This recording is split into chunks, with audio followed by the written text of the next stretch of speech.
There was once upon a time a fairy named Bonbon, who became weary of the great offices in Fairyland to which her character and talents had elevated her. She retired from state affairs, and chose for her retreat an island situated in the midst of a very beautiful lake, bordered by the most rich, smiling, and luxuriant scenery. This charming retreat was called the Island of Happiness. It is known to have existed. It is even believed by some to be always in the country adjoining their own. But the geographers have not yet laid it down in any map, and I have never read of any traveler fortunate enough to land on it. It is sufficient for us, however, that we have a full account of it in the annals of the fairies. Bonbon, as we have already stated, weary of the world and not caring to pay court to it, demanded of the Queen of the Fairies permission to withdraw from it altogether, and went to reside in the Island of Happiness. It was there that, with the finest library and all the knowledge she had acquired in the world, she became the most clever of all the fairies. She made all her neighbors happy, and gratitude was the foundation of her authority. Independently of a natural inclination to oblige, a sentiment which retirement from the great world by no means tends to diminish, there is a great satisfaction in seeing those around us happy. In order to enjoy this real pleasure, and at the same time to avoid being overwhelmed with foolish petitions, she had placed at short distances from each other columns of white marble, to which those addressed themselves who had either requests or complaints to make. These columns were constructed in such a manner that, on speaking in a whisper to them, they repeated every word distinctly and in the same tone of voice in a cabinet of the castle. Bonbon had lodged in this cabinet a niece whom she had brought up as a fairy, and who gave her an account every evening of all that the columns had reported, and the fairy then pronounced her decisions. The principal occupation of Bonbon was to educate and make children happy. She gave them for breakfast as well as for luncheon everything they could wish for in sweetmeats and pastry. But when they had been a fortnight in this happy dwelling, they cared no more for sugar plums, but passed the day in running on the grass, gathering nuts in the woods, or flowers in the gardens. They went on the lake in pretty boats, which they rowed themselves. In short, they did all day just whatever they liked, and happiness consists principally in liberty. It is true that they had nurses and tutors, but they were generally invisible. They informed Bonbon of anything their pupils had done that was wrong, and for this she reprimanded the offender, but always with mildness, for she was the most kind-hearted woman in the world. Sometimes the nurses and preceptors made themselves visible, and on these occasions they might be seen supping all together on the turf, or dancing and singing, or amusing themselves in making toys and dolls. In short, nothing had an air of severity in this happy abode, and no one left it without the greatest regret. But as all must submit to fate, and the fairies themselves are obliged to obey it, when the young people had attained a certain age, that is to say 12 or 15 years, and when the lessons of the fairy had made a sort of impression on the minds of her pupils, and she considered them sufficiently well informed to enter into the world, she was obliged to send them home, which she always did laden with caresses and presents, and assurances of a friendship, the proof of which she frequently gave them in the after course of their lives. Amongst the number of children confided to her care by her parents, there was a little girl named Bleuette, so pretty and so good that Bonbon preferred her to all the rest, and loved her to distraction. She was affectionate without being troublesome, and lively without being fatiguing. Her face expressed the sweetness of her character. Her beauty increased with her age, and possessed that peculiar brilliancy which is so dazzling. It is to her rare beauty that we owe the familiar saying, still in use amongst us, when we speak of anything which has dazzled us: "J'ai vu des Bleuettes." A boy about 2 years older than Bleuette also inhabited the Island of Happiness. He was called Coquelicot. His face was charming, It was as bright as his mind, and his pretty little graceful ways were equally pleasing to Bonbon. That which rendered both more charming was that in their infancy they became inseparable, and that the vivacity of the one was tempered by the mildness and tenderness of the other. Bonbon daily enjoyed observing the impression and progress which true love makes upon innocence and ingenuousness. She was constantly occupied in the study of it, and felt that all other happiness, which she knew so well how to procure, could not be compared to it. Indeed, what felicity can be placed in the balance with that of two hearts which love has united by similarity of taste and temper? Coquelicot, quick as he was, perhaps indeed too soon excited, was moderate and even mild in all that regarded Bleuette, who on her part was only animated and vivacious in matters which concerned Coquelicot. The birth and progress of these sentiments had been their delight. The sweet emotions which they exhibited were the charm of Bonbon's existence, for she said to herself 100 times, "Good heavens, how pretty are these poor children! How they love each other! How happy they are! They never think of leaving my island. Never have more happy subjects inhabited my empire." On an evening of one of the most beautiful of summer days, all the lovely children were playing and amusing themselves in different parts of this enchanted residence, when all at once there appeared in the air a car drawn by 6 flame-colored griffins. The car was of the same color, relieved with black ornaments. It bore the fairy Arganto. Her hair was powdered brown with a slight sprinkle of red. Her dress was the same color as the car.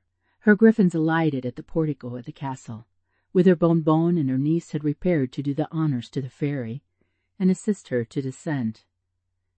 After the first compliments, Arganto confessed to Bonbon that, not being able to understand the pleasures of retirement, and disgusted by some disagreements at court, she had wished to judge for herself of the pleasures and cares of a life like hers, and that, in order to be perfectly enlightened on the subject, she had come to the resolution of passing some days with her. Bonbon kindly replied that she would willingly satisfy her, and hide nothing from her. "The beauties of nature," added she, "are the pictures which I study. Its fruits are my treasures, its secrets the object of my researches, and my pleasures are solely dependent on the happiness of others. Infancy is the state of humanity which can be made the most happy. You will find me, therefore, only surrounded by the prettiest children nature has produced." So saying, she led Arganto further into the island, at each step encountering troops of little children of both sexes and all ages, whose natural manners inspired true gaiety. Some danced, others played at blindman's buff, some amused themselves playing at ladies and gentlemen. In short, they passed quickly from one fancy to another. Their characters were thus developed, and it was easy to imagine what each would become at a more advanced age. Arganto thought this recreation of Bonbon very poor. She judged of it as a person of fashion, that is to say, with contempt. She told her companion that she could not conceive the pleasure of such amusements, unless some ingenuity was employed to improve them. It was in vain that Bonbon eulogized them. She would not be persuaded. At length, continuing their walk, they met Bleuette and Coquelicot conversing together, who saw nothing but themselves in nature, and who had no pleasure, no wish, no occupation nor will but in common. Bonbon called them, and they ran towards her with that confidence and affection which her goodness and their gratitude had inspired them with. Arganto was struck with the charms of their countenances, and said as much to them. They blushed and thanked the fairy for each other. "I agree," she said to Bonbon, "that nature could not present a more agreeable picture than that of these lovely children, but," continued she, "are they as intelligent as their features would seem to denote?" "Most assuredly," replied Bonbon. It may not be perhaps the kind of intelligence to please you, for it is quite natural. Besides this, they love each other more than they choose to acknowledge, especially to a stranger." The fairies then embraced them 1,000 times and left them together. Bonbon agreed with Arganto not to trouble herself about her during her stay, but to occupy herself as usual with her studies. But the latter could not help speaking of the impression which Bleuette and Coquelicot had made on her, and she requested they might keep her company.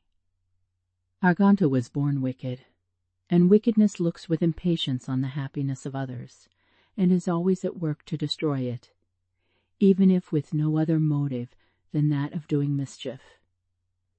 Upon these fearful principles, she employed the time of her visit in pointing out to her young companions the poverty and insipidity of the place they inhabited. They whom nature had formed for the delight and ornament of the most brilliant court.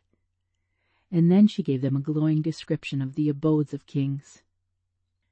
"You are enchanted," said she continually, "with the life which you lead. But do you know any other?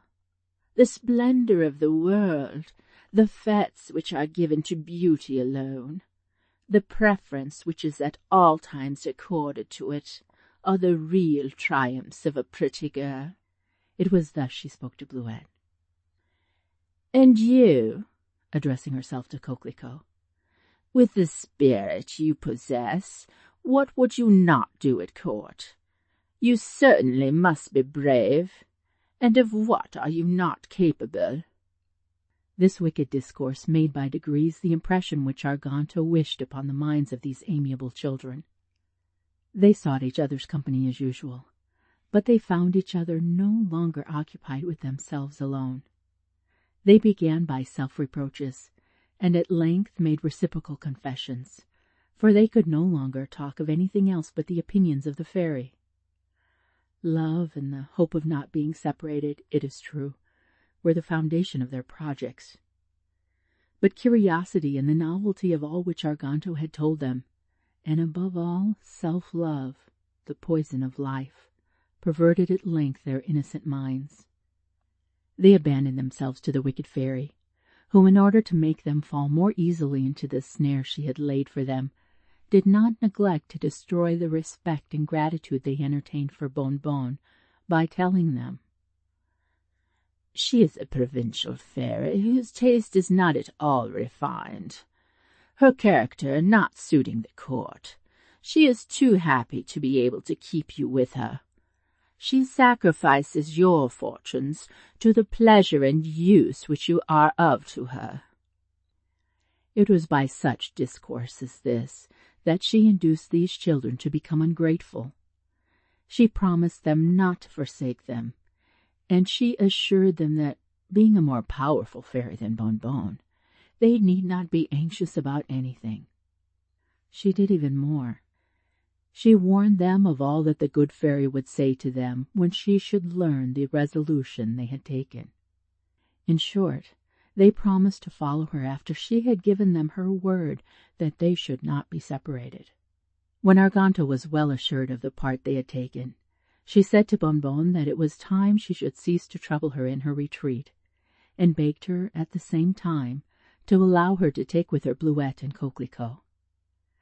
The good fairy, who had perceived nothing, and who had no suspicion of the designs of Arganto, as she had herself ordered them to pay court to and obey the fairy while she was occupied in her cabinet, and above all because a good heart cannot imagine ingratitude. Bonbon, as I said before, consented to Arganto's request, with the understanding, however, that the proposition should please the young couple, feeling quite convinced that they would never wish to leave her. The question was put to them on the spot. What was the astonishment of Bonbon when they accepted the proposal to abandon her and follow the fairy? They set at naught all her reasonings, so full of friendship and good advice. They were too deeply prejudiced against her. Bonbon then said to them with mildness, "It is conviction which makes happiness.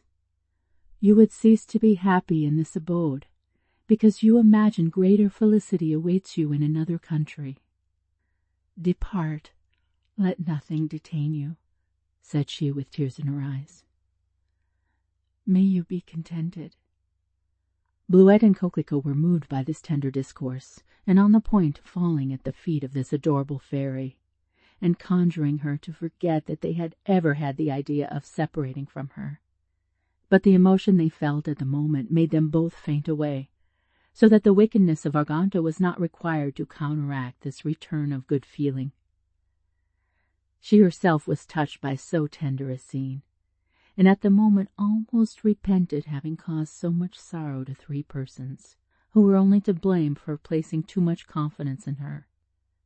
Not knowing exactly what to do, she prepared to set out alone, when Bonbon said, "I might complain of the manner in which you have abused the reception I have given you, but the great fruit of study and of solitude is forgiveness of injuries. I am not, therefore, at all affected by it myself, but I feel for the misfortune of these young people. I love them both." "I will not take them away, then," replied Arganto. "You see, they have refused me, and you cannot doubt the attachment they feel for you." "No," replied Bonbon. "I feel myself compelled to beg you to take with you those I loved best in my retreat. You have perverted them. Their hearts are no longer what they were. They would henceforth only live with me out of compliment. If they had sufficient art to disguise it from me, could I be ignorant of their thoughts? Take them, then, I conjure you, and at least protect them amongst the dangers to which you expose them." "As you absolutely wish it," replied Arganto. "I will do so." She then carried them, fainting as they were, both into her car, and her griffins, flying at a rapid pace, speedily landed them in the kingdom of airs. The king who governed it at that time thought himself the greatest of princes. Flattery had persuaded him that he was descended from the gods. In consequence of this idea, he caused himself to be worshipped by his subjects. His throne of gold and precious stones, upon which he only appeared once a month, was surrounded by tigers and elephants, bound with chains of the same precious materials, and covered with superb embroidery. Without entering into further details of the ceremonies of this court, suffice it to say, the king exhibited upon every occasion all the ostentation with which a crown could inspire him. Arganto was his best friend, the partaker of his pleasures, and it was into the superb palace which she possessed at his court that she conducted Bleuette and Coquelicot. The moment they recovered from their swoon, they had the pleasure of seeing each other. The magnificence of the place in which they found themselves astonished them. Their uncertainty did not last long. Arganto entered to dissipate it. They immediately asked her to give them some news of Bonbon. The fairy informed them that Bonbon had consented to their advancement, and had herself conjured her to take them away. Bleuette and Coquelicot were comforted by this account, for they had been afraid of displeasing her. Arganto then said to them, "Here, Bleuette, is the apartment prepared for you. Your household shall be formed tonight. Meanwhile, here are your waiting women. Let me present them to you." At these words there appeared 12 handsome young persons, carrying all the innumerable trifles which have become so necessary to a lady's toilet. They were followed by an equal number of valets de chambre, bearing boxes and caskets, and who in a few moments fitted up and set out a most superb dressing table. Garments adapted to the season then appeared in such great profusion that they covered all the chairs, beds, and couches in this large apartment. When everything was arranged according to the fairy's pleasure, she said to Bleuette, "This all belongs to you, and you have nothing to study but how to avail yourself of it." She then showed her a basket full of ornaments, and a jewel case crammed with precious stones as perfect in themselves as they were tastefully set, saying to her, "Beautiful Bleuette, This little jewel box will amuse you. But let us now proceed to the apartment I destine for Coquelicot." Bleuette followed the fairy without being able to reply. Her surprise and astonishment appeared to her like a beautiful dream. They all three passed into another apartment. It was plain, but neat. 4 valets de chambre, who were in the second room, stepped forward and presented him with clothes as tasteful as they were superb, in order that he might select those in which he wished to appear that day. They then opened the door of a sort of large cabinet, containing all kinds of musical instruments, also a library well stocked with historical works, but more particularly with romance and fairy tales. "Behold," said Arganto, "what will amuse you when you are weary of the pleasures of society, or require rest after exercise." She then commanded the person she had chosen for his equerry to appear. "You may," said she to Coquelicot, "take his advice. He is a man to be depended on, and a good companion. Show," continued she to this gentleman, "the things of which you have the charge." There then appeared servants in livery, who carried the most magnificent and perfect arms of war in the chase. And even this was not all. "Let us," said Arganto, "look out the window." They obeyed her, and perceived 50 saddled horses, led by 25 grooms, superbly clothed and well mounted. "There," said she, "are your horses for hunting and riding." She then ordered out the carriages. Berlins, berlingots, vis-à-vis, calèches of all kind, defiled under the windows, drawn by the prettiest and best-groomed horses in the world, with their manes tastefully plaited. Coquelicot, as much astonished as Bleuette, observed also the same silence. "Learn, both of you," said Arganto, "to make good use of what I have just given you. You are both charming, but believe me, dress is necessary to beauty."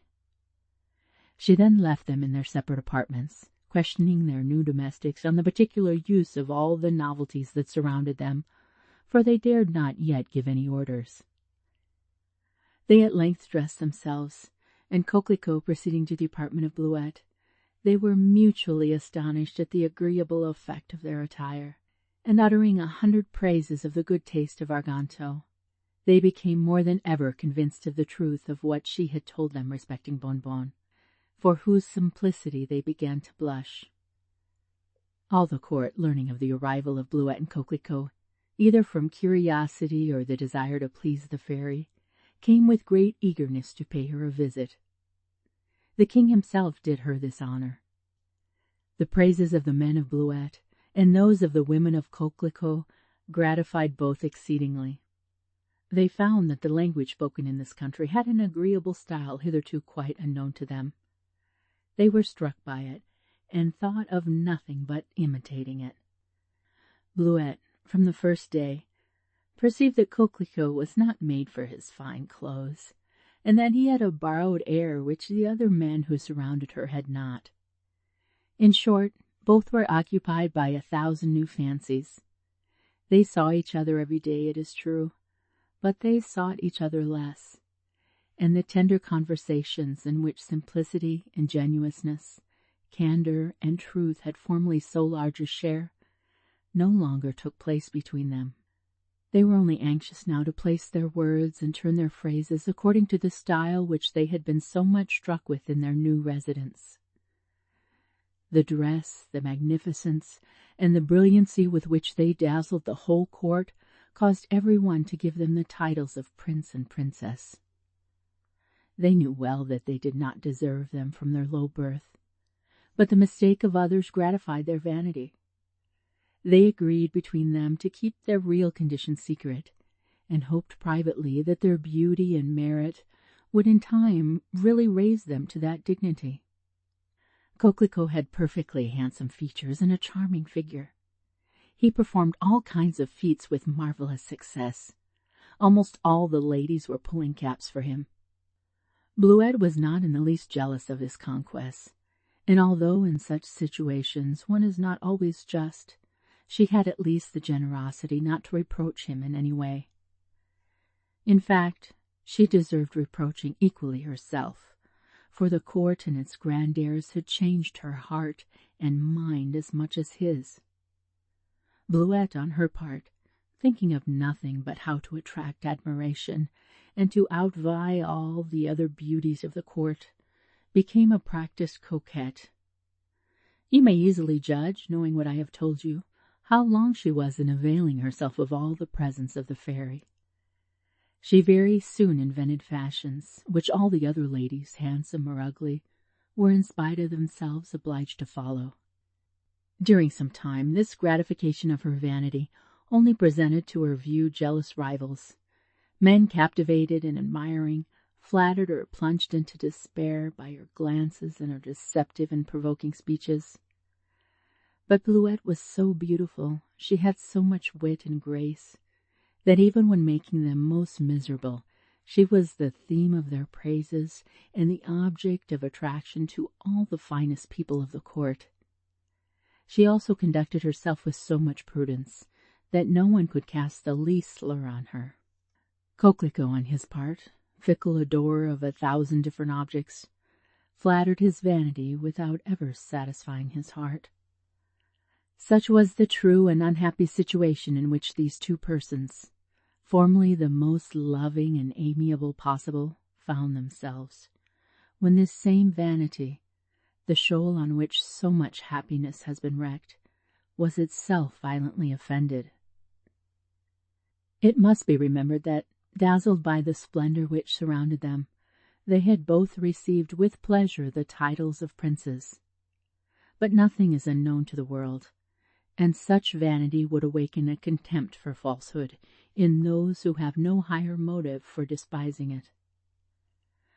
A youth, brought up as they had been by Bonbon in the island of happiness, having wandered from it as many others had done, in passing through several countries, had been attracted to the court inhabited by Bleuette and Coquelicot.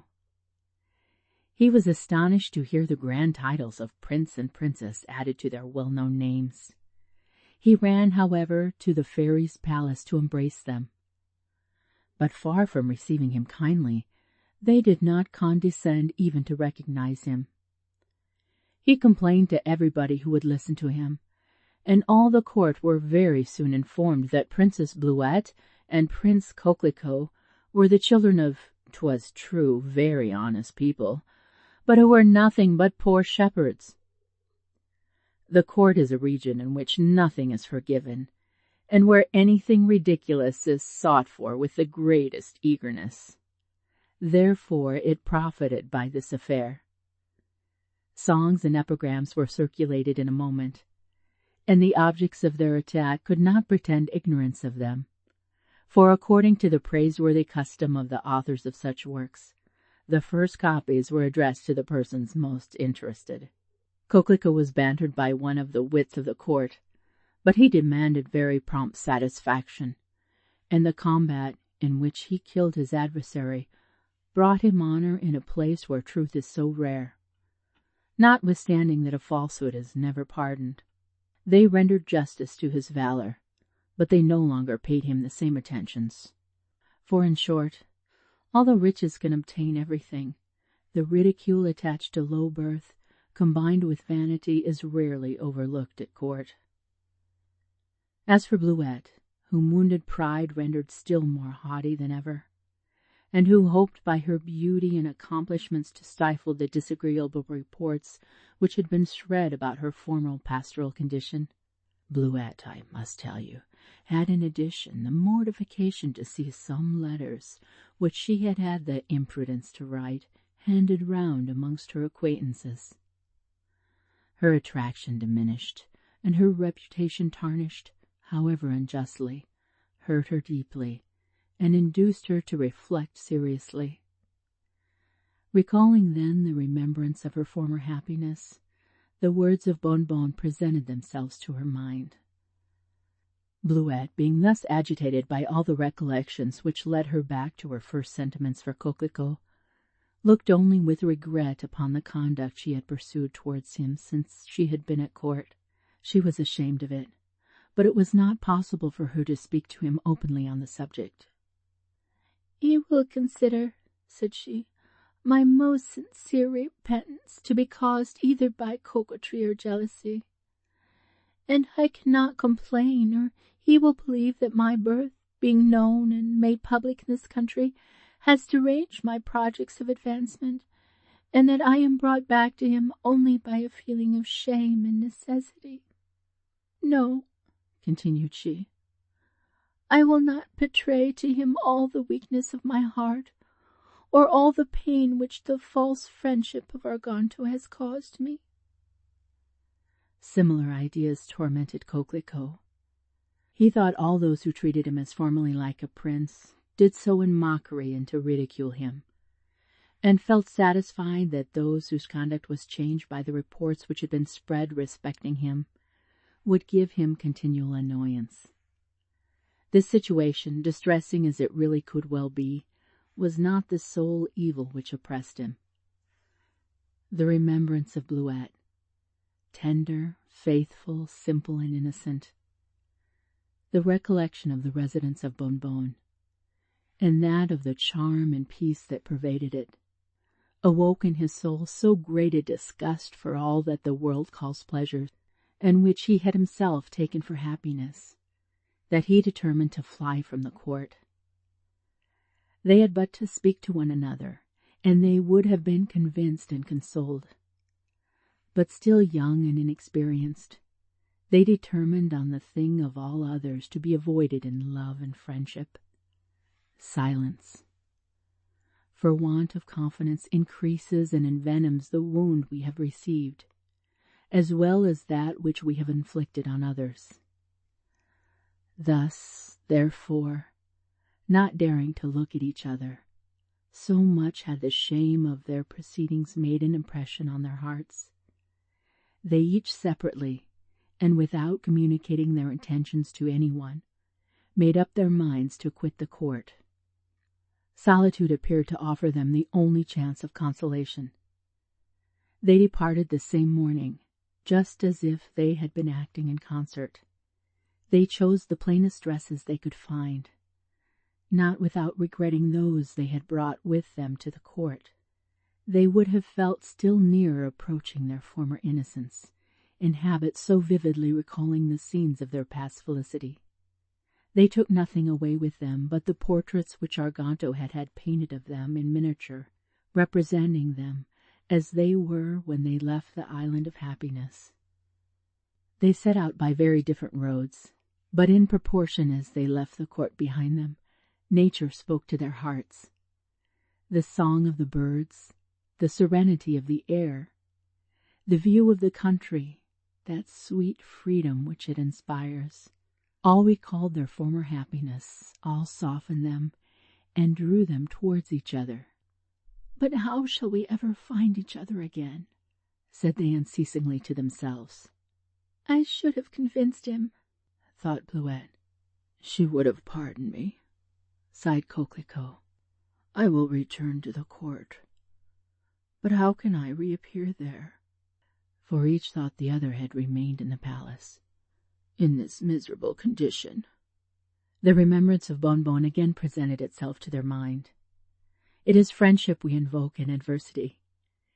They resolved then to have recourse to her kindness.